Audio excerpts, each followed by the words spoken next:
profunda, que espero que todo el que se la sepa o todo el que tenía ojos para ver la letra haya tenido que al menos cerrar sus ojos y postrar su corazón y decir: te adoro a ti, Señor, te adoro, porque tú eres tan majestuoso, eres el único digno de recibir nuestra adoración. Bienvenidos nuevamente cada uno de ustedes, hermanos y amigos, aquí, perdónenme, a la casa del Señor en esta mañana tan especial en el que, como siempre les recuerdo, la cristiandad se reúne en todas las partes del mundo para celebrar al Señor Jesucristo. Amén. Felicidades por apartar tu tiempo para venir a la casa del Señor hoy a adorarle. Aidan Wilson Tozer fue un pastor estadounidense que en uno de sus libros más famosos expresó lo siguiente: lo que nos viene a la mente cuando pensamos en Dios es lo más importante de nosotros. Y voy a repetir esta frase. Lo que nos viene a la mente cuando pensamos en Dios es lo más importante en nosotros o de nosotros.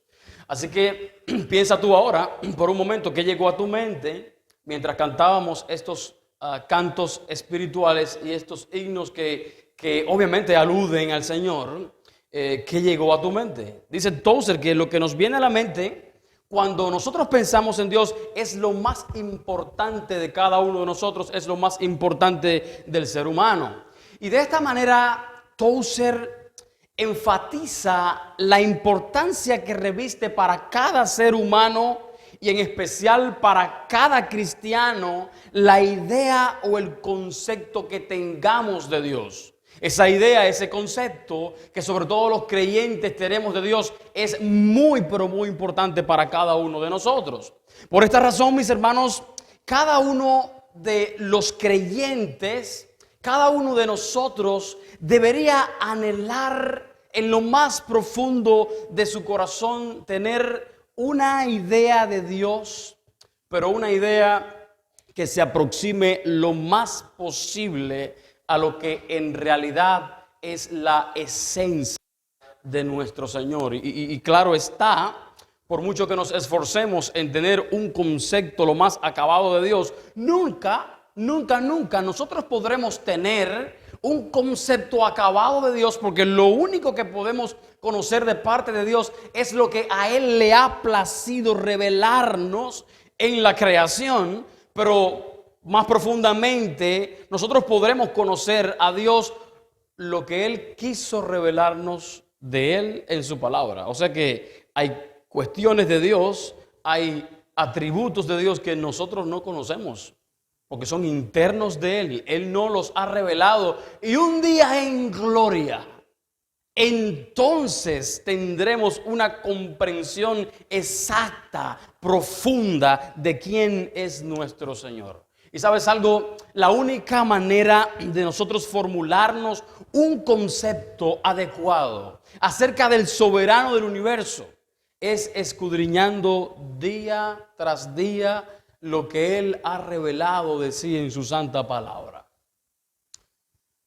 Pero cuando nosotros miramos con ojos sinceros el interior de la iglesia, cuando nosotros miramos con ojos sinceros la sociedad en la que nos desempeñamos, cuando nosotros tenemos una valoración autocrítica de cada uno de nosotros como cuerpo de Jesucristo, y cuando nosotros desarrollamos una valoración autocrítica a la luz de la Biblia, del mundo en el cual nosotros vivimos, amados hermanos, resulta alarmante, muy alarmante, notar que tanto en el interior de la iglesia como en su entorno exterior abundan conceptos, abundan creencias, abundan imágenes mentales muy distorsionadas acerca de la persona de Dios.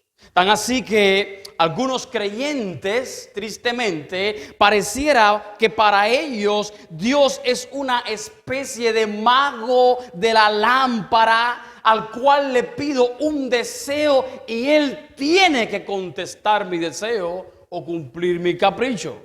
Para otros creyentes, Dios es una especie de papá, una especie de padre que bendice a todos sus hijos siempre y cuando ellos se porten muy, pero muy bien.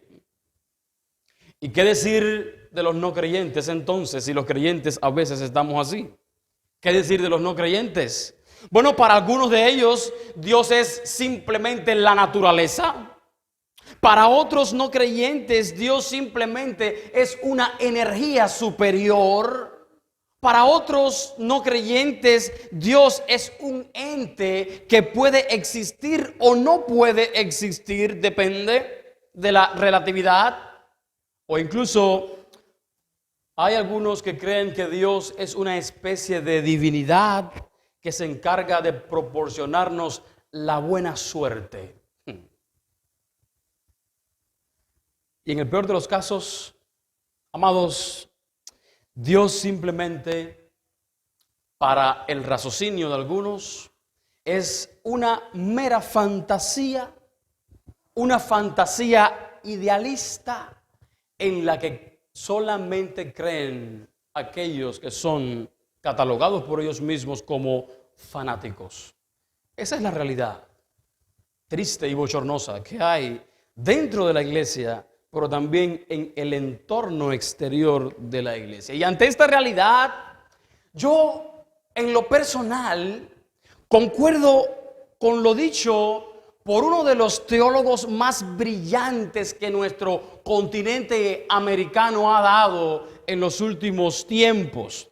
Y al respecto, este teólogo expresa lo siguiente, y escucha por favor. Dice él: opino que el concepto de Dios que prevalece en esta época es tan decadente que se encuentra completamente por debajo de la dignidad del Dios Altísimo. Y se impone una pausa para meditar. El concepto de Dios en esta época es tan decadente que se encuentra completamente por debajo de la dignidad del Dios Altísimo. Y en realidad, añade este teólogo respetable, constituye para los que profesan ser creyentes, ¿quién? Ese concepto decadente, algo que equivale a una calamidad. Dicho de otra manera, el concepto decadente que hoy hay de Dios para la iglesia debería considerarse como una calamidad. Qué bajo hemos caído al tener un concepto decadente de Dios. Y hermanos, ¿a qué se debe esto? Este concepto decadente de Dios que hoy hay en el mundo y que hay también dentro de la iglesia. Bueno, se debe simple y llanamente a que la responsabilidad de que dentro de la iglesia haya hoy en día un concepto de Dios tan liviano, la responsabilidad de que dentro y fuera del cuerpo de Jesucristo haya hoy un concepto tan vano del Dios vivo, amados, recae única y exclusivamente sobre los hombros de la iglesia. Ha sido la iglesia la que ha fallado en la última etapa de su historia en su responsabilidad de transmitir a las nuevas generaciones, así como a la sociedad en la cual ella se desempeña, un concepto de Dios a la altura de lo que Él ha revelado en su palabra. De manera que el concepto liviano que hay dentro, en el interior del cuerpo de Cristo, como el concepto liviano que la gente maneja allá afuera acerca de Dios, es responsabilidad absoluta de la iglesia, quien la Biblia ha acuñado que es columna y baluarte de la verdad, a quien Jesús dijo que debíamos ser luz y sal de la tierra, pues hemos fallado, amados, al reflejar a otros realmente quién es Dios. Y es por ello, entonces, que este teólogo nos dice que esta realidad constituye para los que profesamos ser creyentes algo que equivale a una calamidad moral. Y eso es algo muy fuerte que nos debería a todos nosotros los creyentes hacer pensar y temblar. Porque tal parece ser que la iglesia ha estado fallando en su tarea de presentar a Dios tal cual es a las próximas generaciones. De ahí nuestra necesidad de volvernos a Dios para conocerlo mejor, mis amados hermanos. De ahí se desprende ese sentido de urgencia que debe haber en todo ser humano, pero en especial en el creyente, de volverse a Dios para conocerle a través de sus atributos, a través de sus excelencias divinas, las cuales Él nos ha revelado en su santa palabra. Y para analizar una de ellas hoy, o otra de ellas hoy, antes yo les invito a orar. Padre Santo, estamos en tus manos y con temor y temblor estamos ocupando este lugar indignamente para hablar de un Dios sin igual como tú.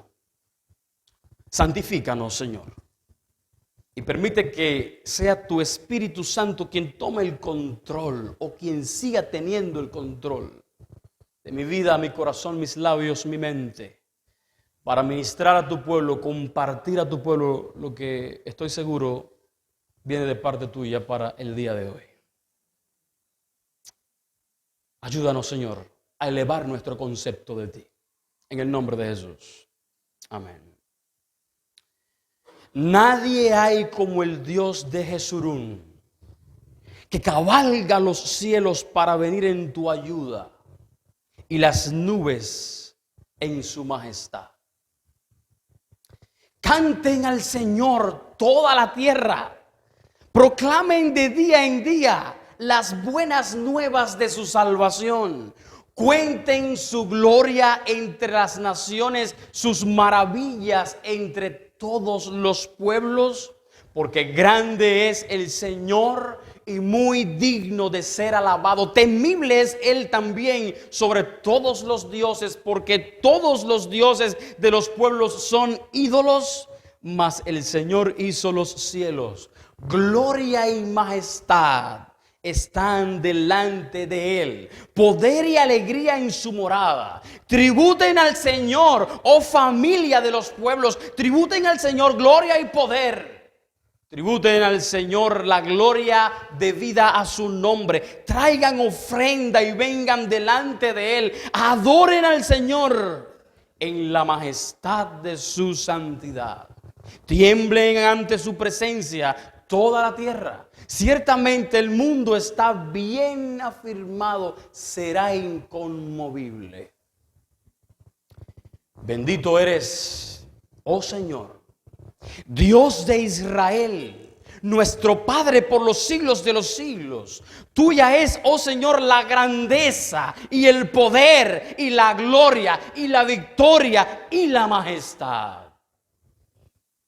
Del norte viene dorado esplendor, majestad impresionante alrededor de Dios. Es el Todopoderoso. El Señor reina, vestido está de majestad. El Señor se ha vestido y ceñido de poder. Grande es el Señor y digno de ser alabado en gran manera, y su grandeza es inescrutable.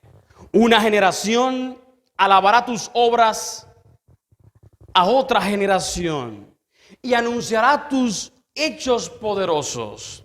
En el glorioso esplendor de tu majestad y en tus obras maravillosas meditaré. Y pudiera seguir citando muchos otros textos como los que acabo de citar de las Sagradas Escrituras, que nos muestran, amados hermanos, un concepto elevado de Dios, un concepto que obviamente emana de uno de los atributos conocibles de Él, un concepto que emana de una de las excelencias conocibles de Él, y me estoy refiriendo a su majestad. Dios, el Dios al cual tú y yo adoramos, es un Dios que es majestuoso. Gloria al Señor. Y considerando esto, yo les invito entonces en esta mañana a reflexionar, bajo el título Su Majestad, mi bajeza y reverencia. Su Majestad, mi bajeza y reverencia. Y nos conviene entonces, dicho esto, hablar en esta mañana primeramente sobre la majestad de Dios. Amados, por majestad nosotros debemos entender grandeza.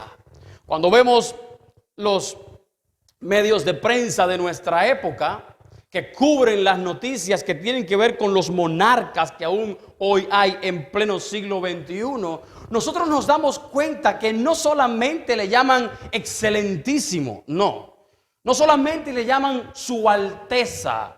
Hay desde la caída del Imperio Romano un término que se acuñó para tratar a todos aquellos que ocupan un lugar real, a todos aquellos que ocupan un trono, un término, y ese término es su majestad. Y se usa su majestad para reconocer la grandeza, reconocer la autoridad de un ser humano que se sienta en un trono y que lleva una corona en su cabeza. Pero cuando a Dios se le llama majestad en la Biblia, o cuando de la majestad de Dios se habla, nosotros deberíamos pensar profundamente. Cuando se les llama su majestad a los reyes de la monarquía hoy día, mis amados hermanos, se le está reconociendo su dominio, se le reconoce su realeza. Pero no así con Dios. A Dios nadie le puede atribuir nada.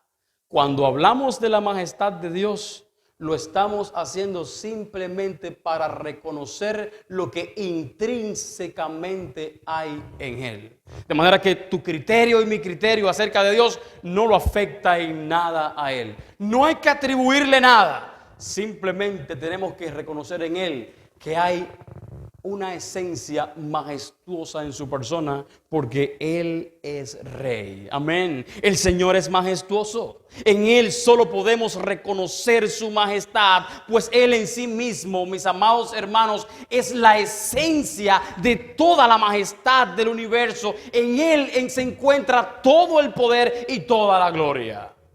Deuteronomio capítulo 3, verso 26 dice: nadie hay como el Dios de Jesurún, nadie hay como Él, que cabalga a los cielos para venir en tu ayuda, y las nubes en su majestad.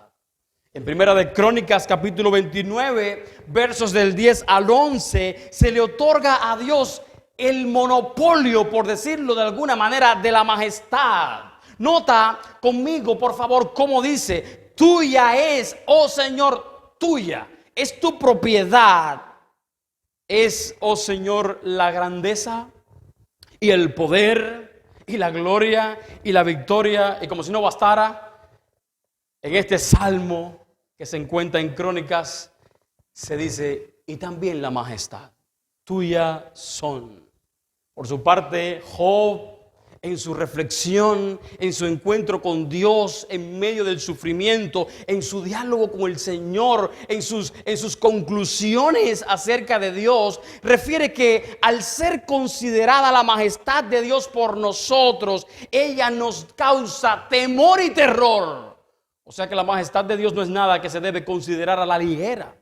La majestad de Dios no es nada que debamos considerar a priori o de manera superficial. Por eso Job dice: ¿no los llenará de temor su majestad? Se pregunta él. ¿No los llenará de temor su majestad Y no caerá sobre ustedes su terror, obviamente, al considerar su majestad.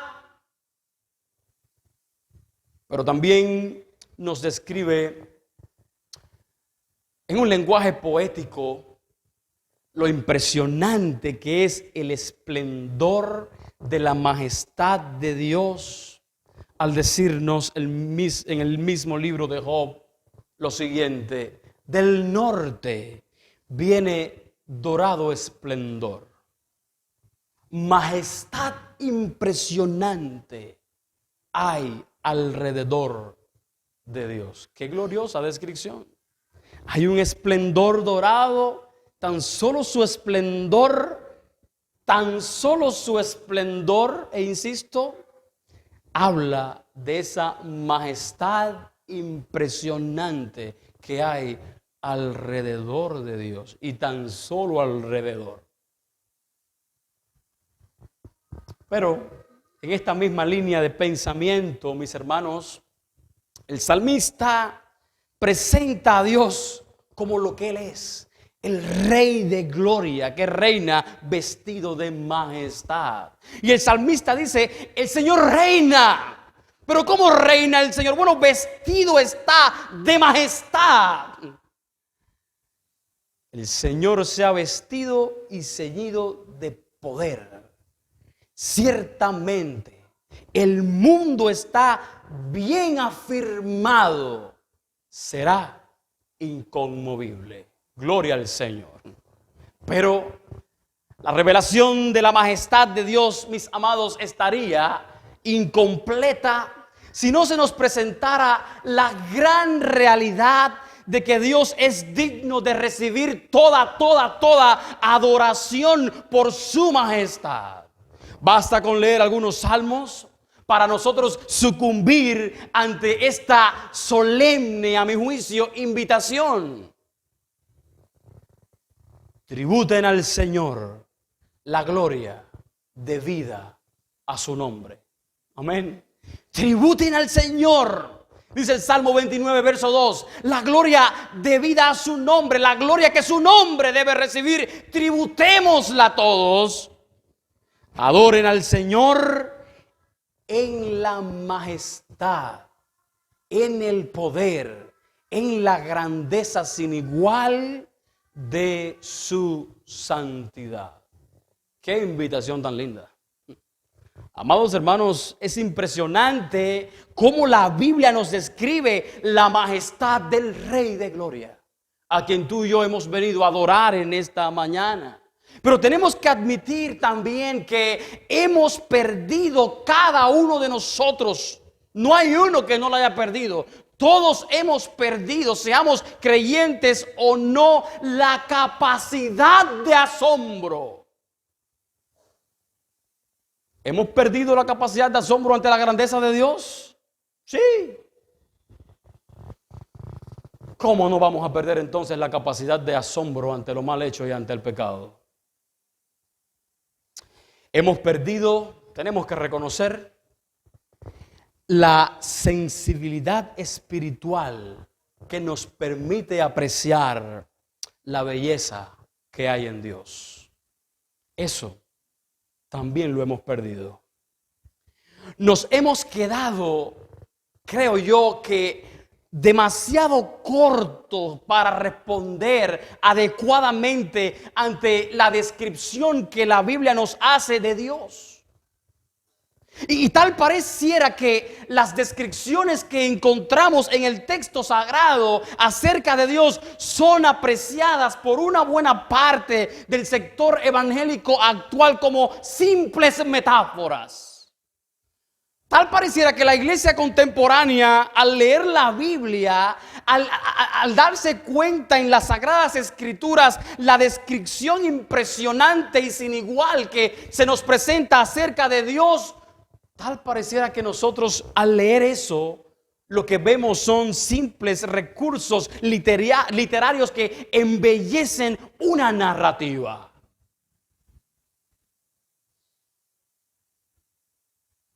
Tal parece que es eso lo que decodificamos al leer acerca de Dios en la Biblia. y no vemos a Dios como lo que en realidad es Él. No vemos las descripciones divinas que encontramos en las Sagradas Escrituras como lo que en realidad ellas son. ¿Y qué son, pastor? Bueno, ellas son la revelación exacta. Ellas son, insisto, la revelación exacta de los atributos conocibles que Dios en su gracia nos ha permitido conocer y apreciar. Y a veces leemos nuestra Biblia y nos quedamos tan fríos como antes de leerla. No hay un wow. No hay un qué maravilloso. No hay muchas veces una expresión de exaltación a Dios. ¿Y por qué, hermanos? Bueno, porque estamos ciegos. Tenemos que admitirlo. Estamos ciegos. Así de corto es nuestro conocimiento de Dios, que leemos en su palabra y tal parece ser que lo que leemos de Él en su palabra es una letra muerta que no nos lleva a exaltar su nombre como Él merece que sea exaltado. Y al estar así, es por eso que así de carente se torna muchas veces nuestra adoración personal, y así muchas veces se torna de carente y de superficial nuestra adoración corporativa en la casa del Señor. James Inell Packer, un teólogo canadiense respetable, expresó lo siguiente: el instinto cristiano de confiar y adorar recibe un poderoso estímulo ante el conocimiento de la grandeza de Dios. Yo tuve tiempo para meditar en esto mientras leía este libro hace un tiempo atrás y subrayé. Y como tú no tienes mucho tiempo y el tiempo aquí es limitado, yo quiero hacer una pausa. Packer dice: el instinto cristiano, la tendencia cristiana, la motivación cristiana, la inclinación cristiana de adorar y confiar en Dios recibe un poderoso estímulo ante el conocimiento de la grandeza de Dios. ¿Qué está queriendo decirnos Packer? Que cuando nosotros comenzamos a conocer la grandeza de Dios, amados hermanos, esa grandeza de Dios, esa majestad de Dios, ese amor de Dios, esa soberanía de Dios, esa santidad de Dios, esa ira de Dios, esa paciencia de Dios, ese fuego consumidor de Dios, debe impulsarnos a adorarle. Y Packer sigue diciendo: pero se trata de conocimiento que en buena medida está ausente para muchos cristianos. ¿Cómo? Sí. Se trata de un conocimiento que nos motiva a adorarle, pero se trata de un conocimiento que en buena medida está ausente para muchos cristianos. Y añade él: y esta es una de las razones que hacen que nuestra fe sea tan débil y nuestro culto tan flojo. Taladrante. Nosotros somos modernos, dice Packer. Y todos los hombres de esta época, si bien tienen un gran concepto del hombre mismo, tienen un concepto bastante bajo de Dios. Cuando, para no hablar del hombre de la calle, un hombre de iglesia emplea la palabra Dios. Cuando un hombre de iglesia emplea la palabra Dios, el pensamiento que le viene a la mente no es generalmente el de la majestad divina. Fin de la cita. Papito, quiero el chupa chupa, voy a ayunar, dámelo. Ese es el pensamiento que hay de Dios. Mago de Aladino, estoy flotando, la lámpara, ¡puf!, responde lo que quiero. Eso es consecuencia de un conocimiento bajo, escaso, diría yo que nulo, de quién es Dios. Porque un conocimiento de Dios, amados hermanos, debe llevarnos a adorar, adorar, adorar, adorar, adorar su nombre y esperar que sus propósitos se cumplan en nuestras vidas. ¿Y a qué se debe esto? Bueno, se debe a la bajeza del hombre. Por eso estamos con un bajo conocimiento de Dios, porque somos nosotros bajos. Y es el segundo punto de nuestro sermón en esta mañana, la bajeza del hombre. Amados hermanos, somos tan bajos que vivimos de continuo ignorando a Dios, aunque vengamos a todos los cultos regulares de la iglesia.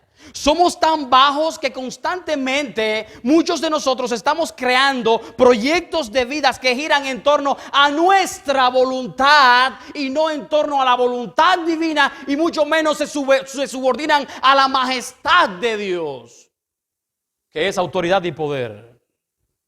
Nosotros somos tan bajos que de continuo nuestra inclinación es crear un autoconcepto más elevado que el concepto que tenemos de Dios. Dicho de otra manera, somos tan bajos que el concepto que tenemos de Dios es más bajo que el concepto que tengo de mí mismo. Y por eso hago mi voluntad y no la de Él. Por eso mi voluntad no se rinde a la de Él. Porque ¿cómo es posible que mi voluntad se pueda rendir a la de Él si mi concepto de Él es más alto? Mi concepto de mí, es más alto que el concepto que yo tengo de Él.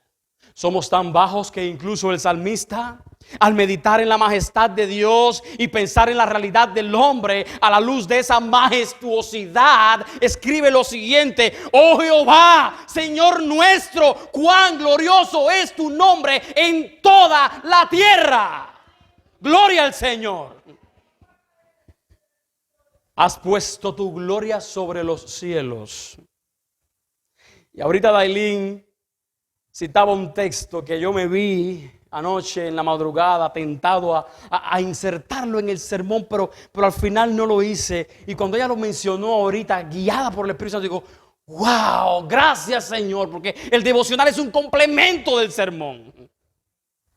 Y Dailín ahorita citaba el texto que dice que por encima del cielo tú estás. Mire, hermano, cuando tú leas versículos como ese, el salmista no está diciendo que Dios está lejano. No, esa no es la idea del texto. Por encima del cielo estás. Oye, tú estás lejos, compadre.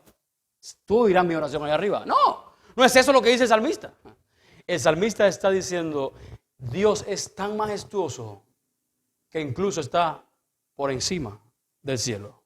Por encima de Él no hay nada ni nadie. Esa es la idea que debemos tener de Dios. Y el salmista dice, cuando veo tus cielos, obra de tus dedos, son fruto de la creación y de tu poder.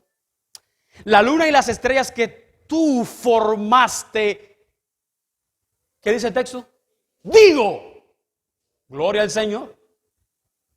Hay una reacción en mí.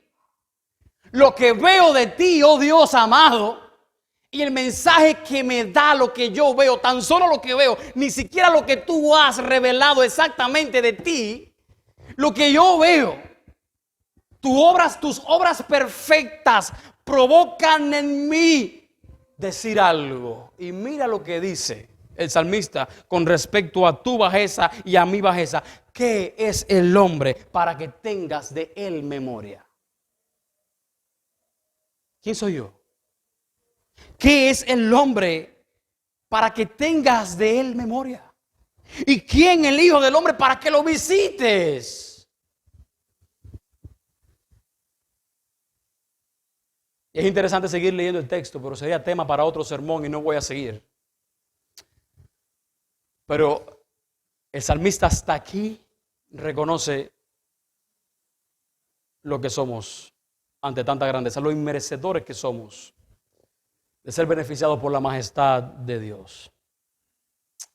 Nuestra bajeza a la luz de la majestad de Dios habla de la necedad que tú y yo albergamos en nuestro corazón. Nuestra bajeza a la luz de la majestad de Dios habla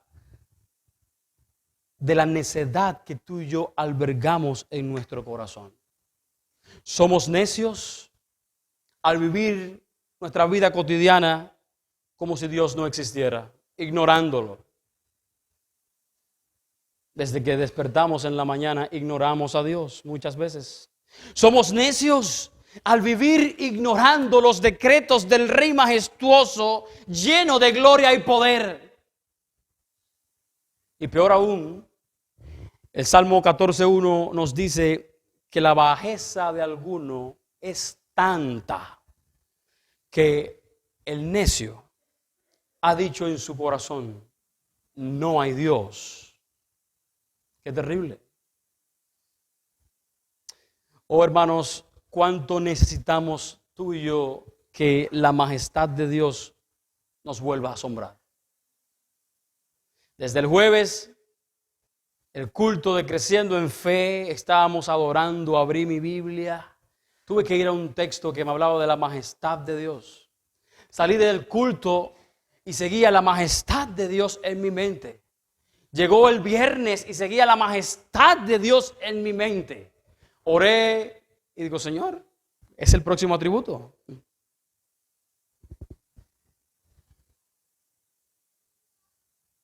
Y ayer en la mañana, cuando mi esposa y yo estábamos con nuestro bebé, yo abrí mi Biblia y leí varios salmos mientras ella lactaba.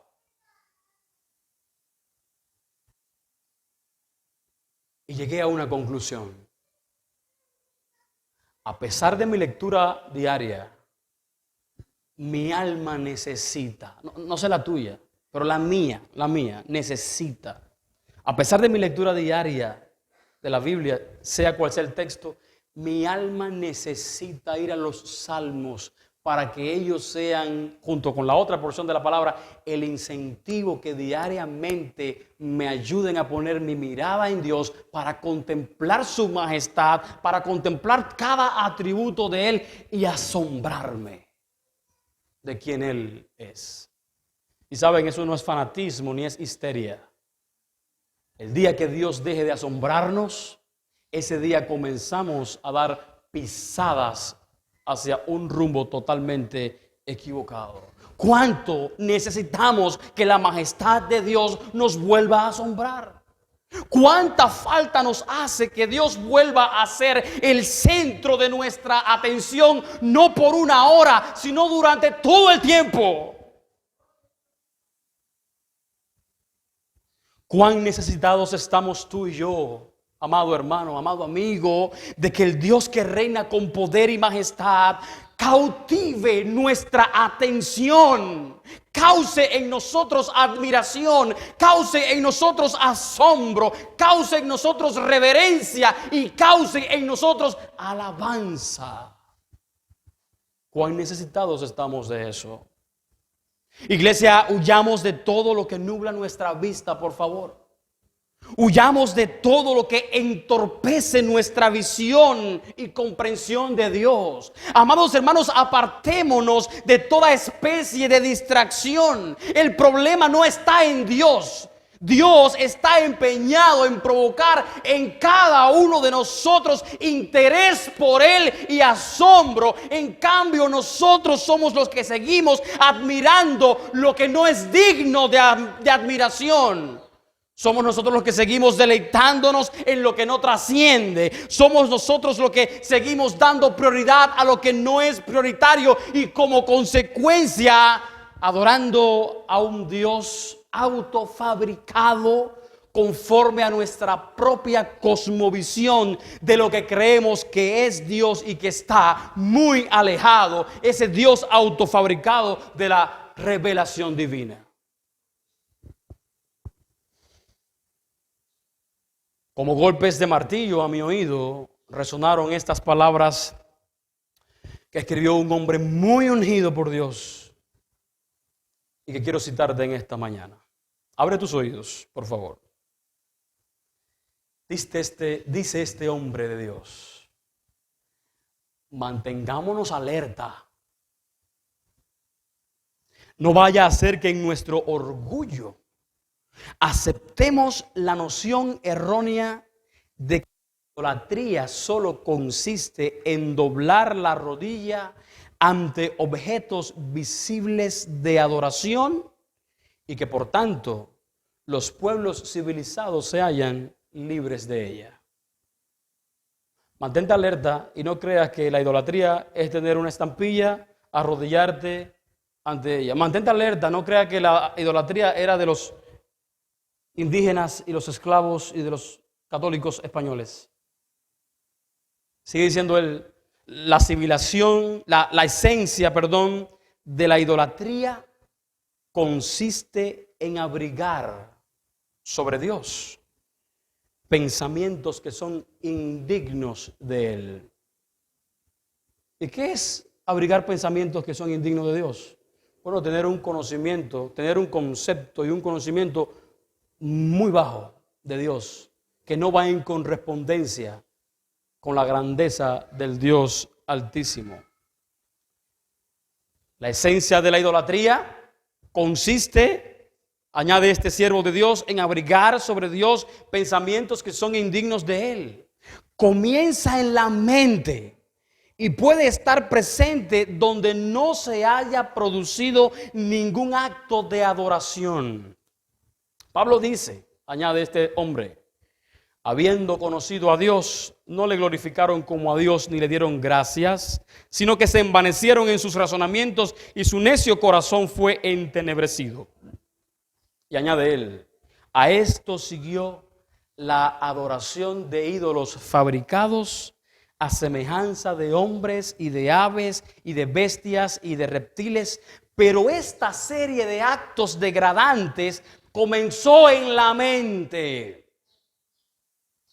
Las ideas equivocadas sobre Dios no solo son la fuente de la que fluyen las aguas contaminadas de la idolatría.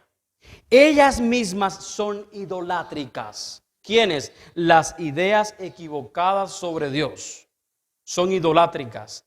Ideas equivocadas sobre Dios nos llevan a adorar un Dios autofabricado que no es el Dios de la Biblia.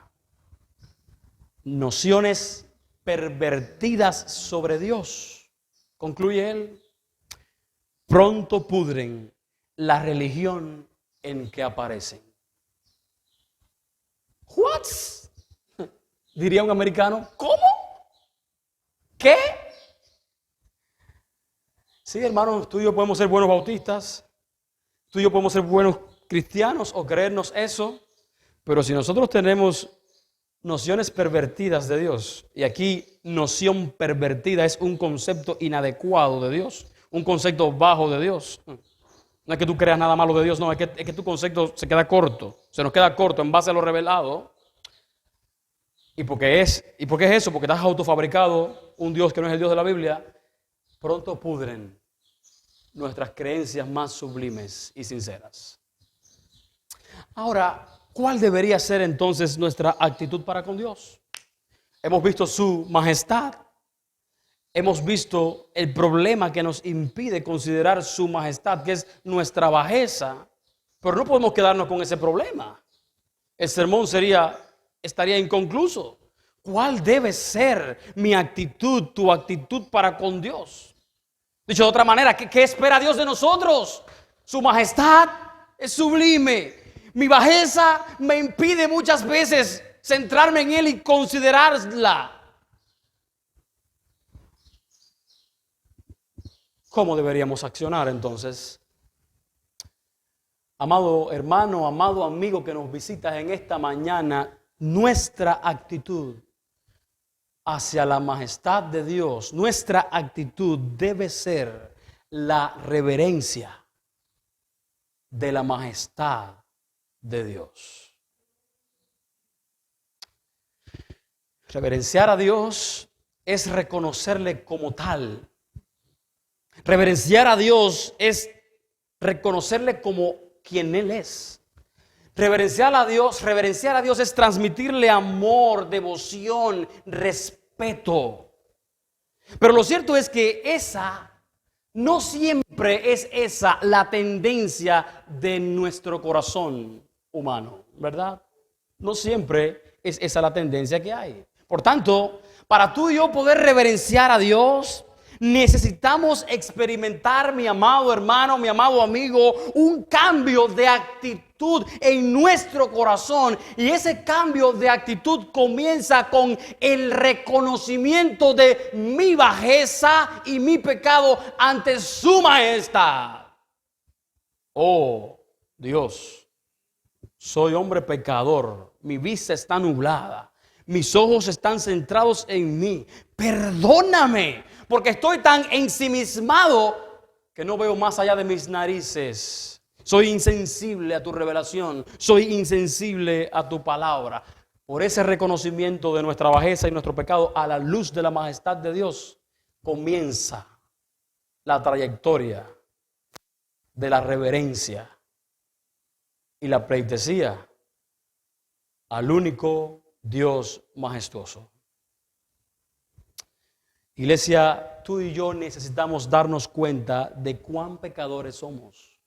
Pastor, pero ¿cómo tú vas a decir que soy un pecador si yo me convertí hace 40 años? Hermano, con todo respeto, todos los días de la vida necesitamos renovar nuestro compromiso con Dios. Todos los días de la vida necesitamos postrarnos ante Él, reconociendo que somos bajos, que somos pecaminosos. Y cuando hagamos eso solo entonces podremos comenzar a contemplar, a apreciar la belleza que hay en Dios. Y al hacerlo, entonces nuestra actitud de reverencia continuará. Pero ¿cómo continuará? ¿Con qué continuará? Bueno, con la humillación de mi corazón ante su majestad. Reconozco mi pecado, reconozco que soy bajo, reconozco que de vez en cuando Dios no me interesa, reconozco que de vez en cuando la Biblia se me torna tediosa. Perdóname, Señor, pero no basta con eso, amados hermanos, no basta con el reconocimiento. Necesitamos camino a la reverencia de la majestad de Dios, humillarnos de corazón ante su majestad. La humillación nos quebranta. La humillación nos hace pedazos. Pero Dios nos restaura cuando nos humillamos. Dios nos vuelve a moldear. La humillación trae arrepentimiento de pecados. Eso llamamos en este sermón humillación. La humillación es provocada, ¿sabes por qué? Por el peso de la majestad de Dios cuando la reconocemos. La humillación del corazón, amados hermanos, destrona nuestro ego para entregarle el lugar de honor, de autoridad en nuestras vidas al Rey de Gloria. Pero nosotros no queremos humillarnos, ¿verdad? ¿Cómo está tu corazón? Quizás tú te des cuenta que necesitas, Señor, estoy mal, no estoy contemplando tu majestad, estoy viviendo livianamente, mi concepto de ti es un concepto muy vano. Y yo a la verdad que no tengo ni deseo ni de buscarte, pero quisiera. Mira, si esa es tu realidad, dile, no tengo deseo, no tengo fuerza, lo anhelo. Hazlo tú, porque yo no puedo. Quebrántame en tu presencia, humíllame en tu presencia. ¿Y sabes algo? Cuando tú hagas esa oración sincera, mi amado hermano, sea quien seas, o mi querido amigo que te encuentras aquí en esta mañana, Dios va a tratar contigo y valdrá la pena. Pero no se queda ahí. La reverencia a Dios es una actitud de vida que se debe desarrollar día tras día. ¿Pero cómo? Bueno, a través de la exaltación de nuestra alma. A través de la exaltación que nuestra alma rinde a la majestad de Dios. Tenemos que reconocer nuestra bajeza. Tenemos que humillarnos ante su majestad. Pero quedaría incompleto el proceso de la reverencia a la majestad de Dios y al nombre de Dios. Necesitamos, después de reconocer nuestra condición, después de humillarnos, exaltar a Dios. Gloria al Señor. La reverencia nos lleva a una alegría cada vez mayor en nuestras vidas. La reverencia, mis amados hermanos, nos cambia nuestra condición espiritual y emocional. El reconocimiento de quién es Dios y el deseo de reverenciarle, de adorarle, eso entendemos por reverencia. Es un deseo que no se va a circunscribir solamente al culto del domingo o de creciendo en fe.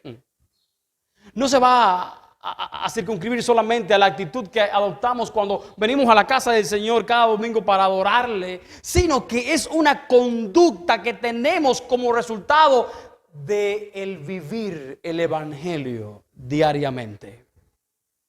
Es por eso que la verdadera reverencia, la verdadera adoración a Dios proporciona felicidad a tu vida en medio de la tristeza. La verdadera adoración provoca amor por Dios y amor hacia el prójimo. La verdadera reverencia nos hace vivir en respeto a Dios, en gratitud para con Dios. La verdadera reverencia se trata de una virtud que debería formar parte de nuestro modo de vida, temiendo a Dios, agradando a Dios, adorando a Dios todos los días de nuestra existencia. Es imposible, amados hermanos, hablar de la majestad de Dios sin que ello implique una declaración de su grandeza. Si tú hablas de la majestad de Dios, tú estás declarando que Él es grande y eso es adoración. Es imposible hablar de la majestad de Dios sin que ello implique a su vez una invitación a la adoración. Fíjate si eso es cierto, que el salmista dice: grande es Jehová y digno de ser en gran manera alabado. Grande es Jehová y por lo tanto Él es digno. ¿De qué? De ser alabado en gran manera. Y en otro salmo el salmista dice: Jehová es Dios grande, Rey grande. Y él le añade: venid todos, vayamos, adoremos, postrémonos ante su presencia.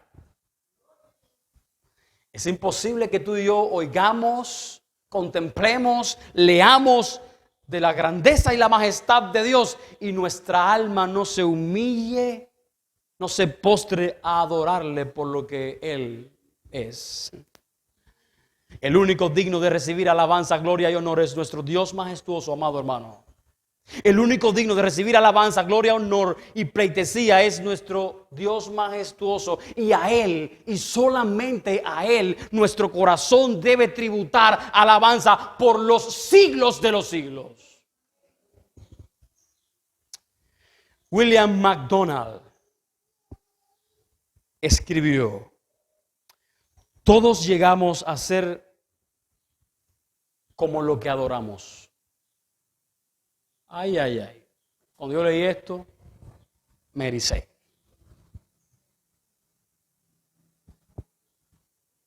Todos llegamos a ser como lo que adoramos. Y ahí se impone una pregunta antes de seguir leyendo. ¿Qué adoramos? El teléfono, el tablet, YouTube, Facebook, Internet,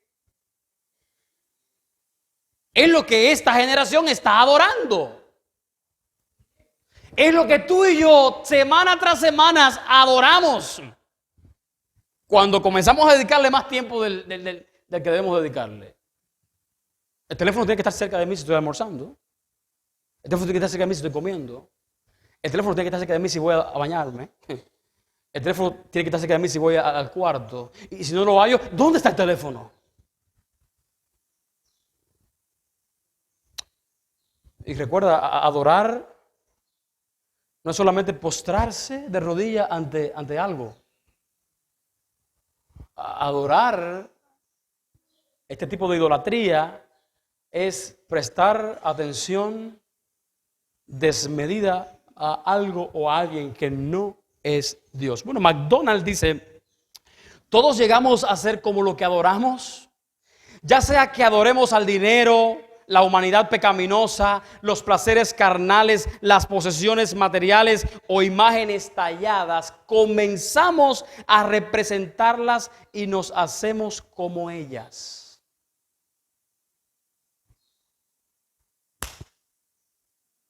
Terapia de choque. Interpreto. Bueno, si yo adoro a Dios, yo voy a comenzar a imitar a Dios. Si mi adoración es el dinero, yo me voy a tornar materialista, frío y arrogante como es el dinero.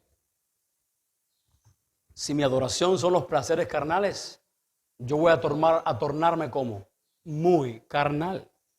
Pero si mi adoración es tributada al Dios majestuoso, yo voy a reflejar al Dios majestuoso, soberano, santo, santo, santo en mi diario andar. Pero McDonald añade algo más. Por otro lado, cuanto más adoramos a Dios, más somos transformados a su imagen. Gloria al Señor. La creencia, dice McDonald, determina el comportamiento. ¡Wow!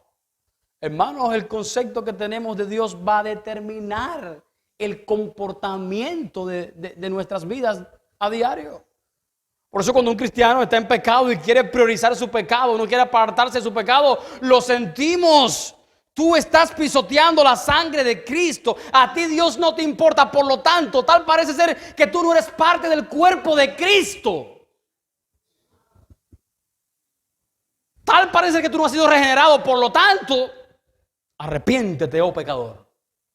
Aunque seas miembro de la iglesia hace años, arrepiéntete. Y añade McDonald, y ahí está la importancia de tener una visión verdadera y correcta de Dios. ¿Por qué? Porque nuestra creencia determina nuestro comportamiento. Y concluye él. Cuanto más altos sean nuestros pensamientos de Él, refiriéndose a Dios, más exaltadas, santas y gloriosas serán nuestras vidas. Dices amén. Dices gloria a Dios, dices aleluya. Hay que decirlo.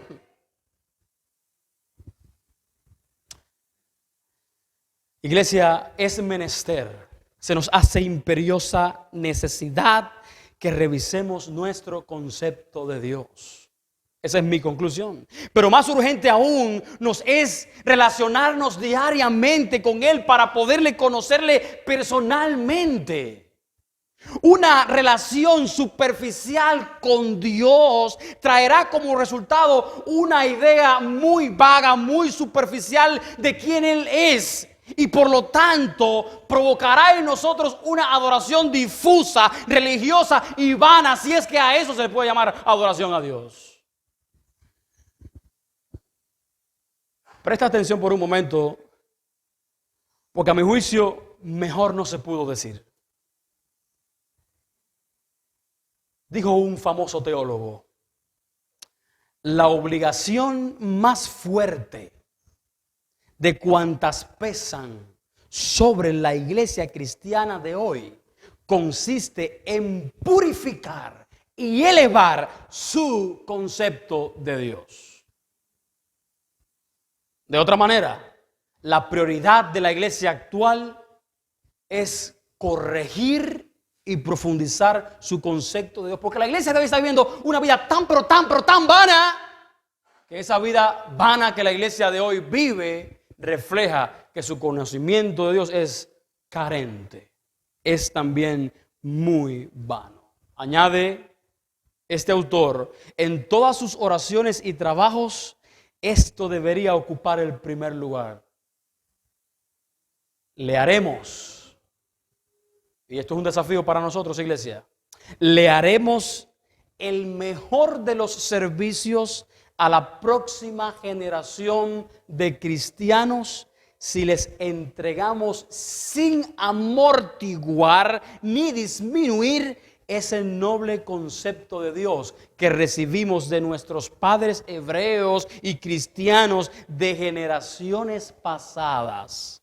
Esto demostrará ser de mayor valor para ellos que todo cuanto se le pueda ocurrir al arte o a la ciencia.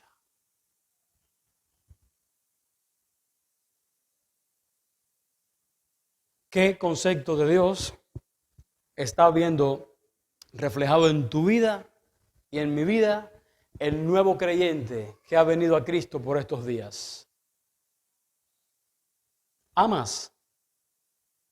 Si no amas, no pueden ver el amor de Dios. ¿Aborreces el pecado? Si no aborreces el pecado, no pueden ver la santidad de Dios. Amados hermanos, procuremos contemplar las excelencias de Dios. Procuremos contemplar los atributos de Dios. Procuremos, por favor, acercarnos a Dios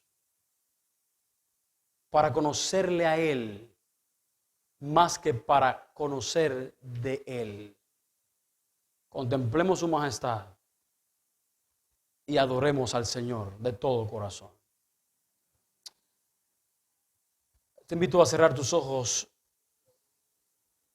y te invito a orar. Padre Santo, en esta mañana